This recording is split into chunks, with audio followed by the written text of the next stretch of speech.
Hi, and welcome to yet another edition of Cigarette Burns. We're going to be talking about number three today. Mo's here. Say hi, Mo. Say hi. He's got a little pumpkin sweater on. Jesus, that's cute. He's so bloody cute. How'd you get so goddamn cute? Why are you so cute? All right, yeah. All right. So anyway, he comes back up. All right, he wants to hang out. He always likes to hang out. Oh no, he's going up to my bed. All right. Well, that was a lot of useless information for no particular reason. We're talking about number three today, which is Battleship Potemkin. Why Battleship Potemkin? Of all the movies, of all the world, of all the time, of all the bars, of all the blah blah blah. Sorry, I was trying to do my Humphrey. That's my Humphrey. It's pretty good. Um, why is it number three? Well, a lot of reasons. Jackass, don't even ask. Are you questioning me? You better be sure before you question me about this. But it's very simple, actually. It's because there was a couple of what do you say, film techniques that were invented in this particular film. It's also a great film, and it's also the premiere film of a very of one of the premier directors. Okay, Sergei Eisenstein. Who is he? Is he related to Einstein? No, he is not. None of that is true. He was a Russian, so don't fault him for that. I mean, he was born there. I mean, we all can't be Americans, am I right? You know, Russia, you can have your communism. I'll take American football. That's right. Feeling pretty dang good about my 49ers this year, just to let you know. I'm not going to sit here and lie to you. They're probably the greatest team ever. I can't think of a team that's greater. You may say a few years ago, maybe the what are those guys called? The shitheads? No, what are they called? The Patriots. No, not unless. No, no. There's little Betty. There's Betty. She only bothers me when I'm here. Other than that, she never comes to me. This is a fact. The reason I'm trying to keep this one entertaining is because you will not see this film. I guarantee you. I mean, yeah, maybe you'll be like, hey, let me check it out just because Jeremiah said I won't see it. But then you'll look at it and you'll be 5 minutes into it and be like, what the hell is this? And that's a good question. It's a silent film. It's in black and white. It was made in maybe 1930. Okay? Maybe 1930. That's pushing it. Because this was during the October Revolution when Lenin took power in Russia.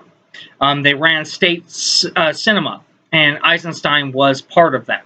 Okay, now he left later when Stalin took over. Why? Because Stalin was crazy, and he killed lots and lots of people. He was not the world's greatest person,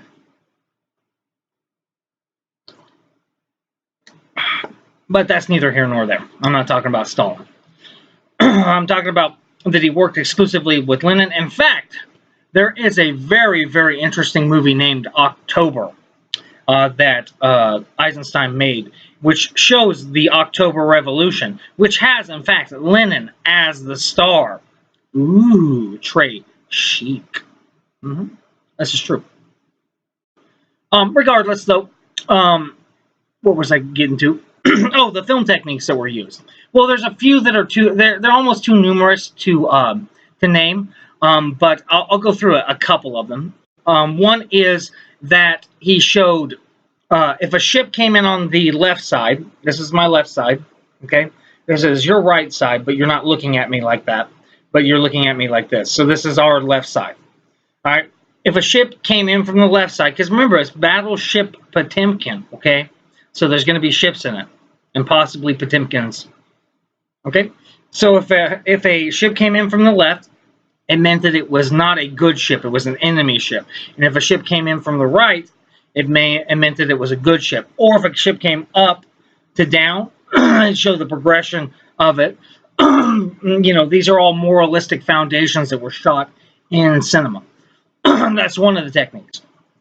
We also have, excuse me, I don't know why my throat is acting funny. Maybe it's because it's winter now here in South Dakota. What was I else going to say? Oh, we have Odysseus Steps. Now, Odysseus Steps is famous for several reasons, mostly because of the Untouchables. Okay, the Untouchables really added an extra element to it, which was the firing of guns for Al Capone versus what was that guy's name? Billy Sanchez. But it all came from Odysseus Steps, which was the slaughter. I believe it is a real true story in Russian Revolution. What? You mean there's a sad story about slaughter in Russian Revolution? What? No. Yes, in fact, there is.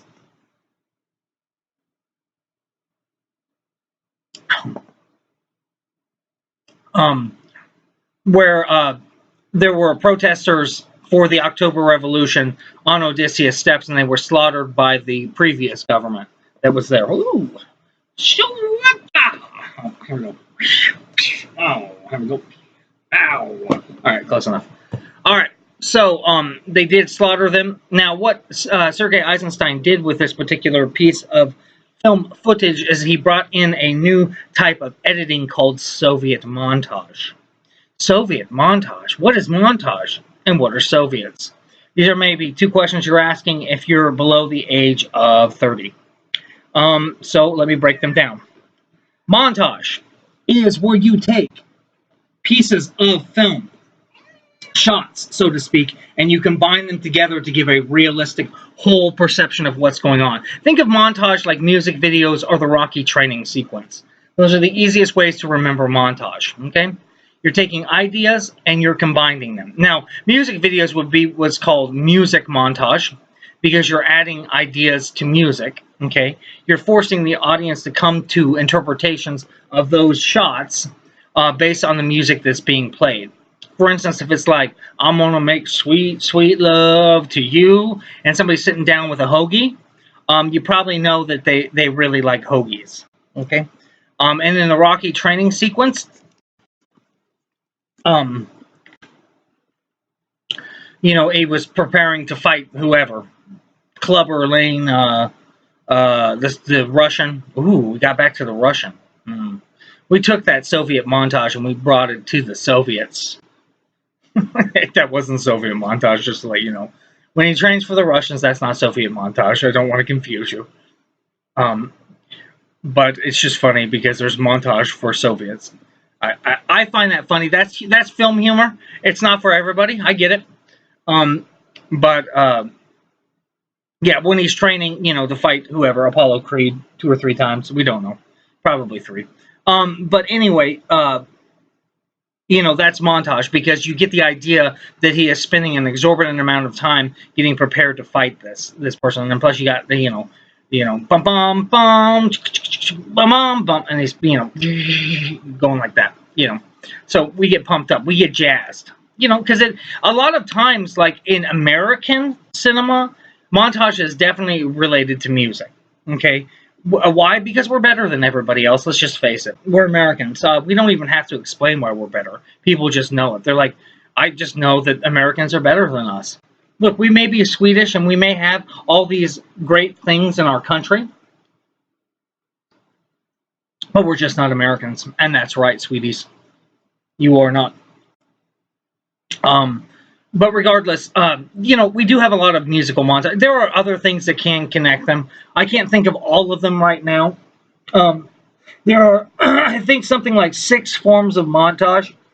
There's time montage, like, for instance, if you had to defuse a bomb and somebody else had to stop a train from derailing in 5 minutes, you would set montage up for 5 minutes or whatever. I'm sure there are all kinds of whatever you can think which would go with the timbre of explaining shot sequence, things like that. But Soviet montage is a little bit different than most, okay? The only example that we have in American cinema of really, classic Soviet montage is a British director by the name of Alfred Hitchcockis. I think that's his name, I'm not sure. But anyway, he used it in Psycho in the shower sequence. Because when you feel the knife come down, you see the knife almost, even though you don't see it penetrate Janet Leigh, you get the sense through the music and that the knife is stabbing her. Okay, and that's what's called Soviet montage because it takes a frame. This is a frame, and then you move it into another one, which is bah.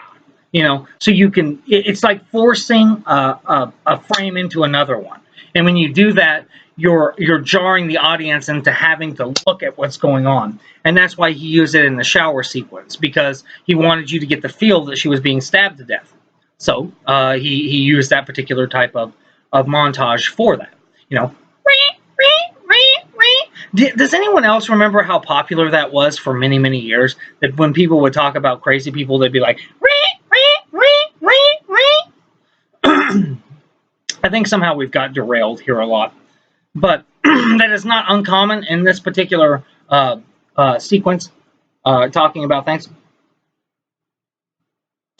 But yeah, so that's Soviet montage in a nutshell. That is the most famous thing that came out of this. It is way better than a jump cut, Frenchies. You're gonna have to come up with something better than that. Little jump cut, What are you jumping for the cut? I mean, yeah, jump cuts are cool to kind of show like the passing of time in a room or something, but it ain't no Soviet montage, okay? But that's kind of how that works. I'm trying to think if there's anything else famous that I can think of off the top of my head, like super famous that came out of this movie. It's certainly influential to directors. There's no doubt about it. I mean, I just gave you two examples: Brian De Palma from Untouchables and Alfred Hitchcock. So this film definitely influenced many, many directors. I'm trying to think of a modern, like a super modern person that has used Soviet montage. So give me a second to think. I can't think of anybody. Most people don't use that kind of stuff anymore. For some reason, filmmaking has become very, very linear, which is why it's not considered, why most people consider this to be the worst age of film ever. Because it's just so plain, it's so vanilla. Like, don't get me wrong, like The Avengers is a great story. It is, it's a great story.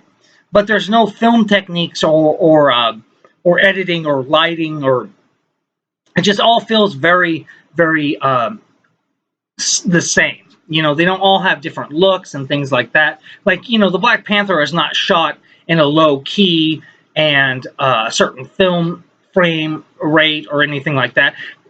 Spielberg was one of the last real directors, I think, to really even use frame rate differently that I can think of that made it into a major motion picture, and that would have been in Saving Private Ryan.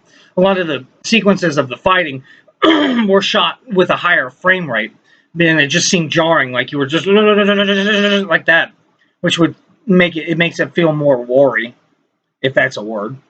But yeah, most directors now don't really even bother with film technique. They just simply shoot it and edit it. They try to keep like emotions and things like that in it, which is okay, But I think we can all go back to the old Stanley Kubrick and find out that you can have it all. You just need to be smart about it.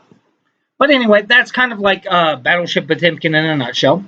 You can definitely watch sequences of Battleship Potemkin. Odysseus Steps is available on YouTube.